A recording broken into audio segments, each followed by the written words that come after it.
Russia वालों ने एक ऐसा म्यूचुअल फंड लॉन्च किया जो सिर्फ इंडियन स्टॉक मार्केट में यानी इंडियन स्टॉक्स में इन्वेस्ट करेगा। चलो जानते हैं पूरी वीडियो में। अब देखो, रशिया वाले जम जम के इंडिया को तेल बेच रहे थे और इंडिया वाले खरीद रहे थे। अब क्या होता है, जो पेमेंट होती, ज़्यादातर पेमेंट होती है रुपये में।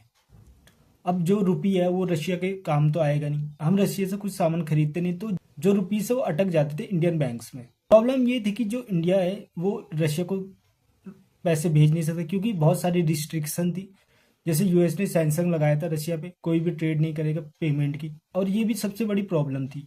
माना जा रहा है रिपोर्ट के द्वारा करीबन $10 बिलियन है जो इंडियंस बैंक में रशिया के है। तो अब प्रॉब्लम आती, रशिया उस पैसे का क्या करे। प्रॉब्लम ये आती, रशिया उस पैसे का क्या यूज करे।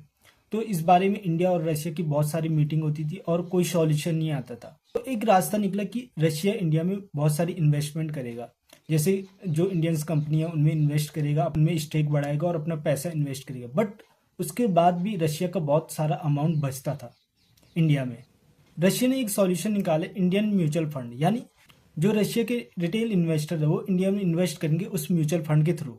इसको ट्रैक करेगा, ये एनएससी को ट्रैक करेगा, निफ्टी 50 को ट्रैक करेगा। जिस हिसाब से निफ्टी 50 परफॉर्म करेगा उस हिसाब से म्यूचुअल फंड परफॉर्म करेगा। और रशिया के एक बैंक है सबसे बड़ा, सबर बैंक। तो उसने लॉन्च किया इंडिया फर्स्ट म्यूचुअल फंड। जो रशिया में रूबल है वो कहीं नहीं जाएगा, वो उसी बैंक में रहेगा। और जो इंडिया का जो पैसा है वो कहीं नहीं जाएगा, रुपीज, वो इंडियन बैंक में रहेगा। जो रशिया का इंडिया में पैसा बचा हो तो वो पैसा यूज होगा इन्वेस्टमेंट में।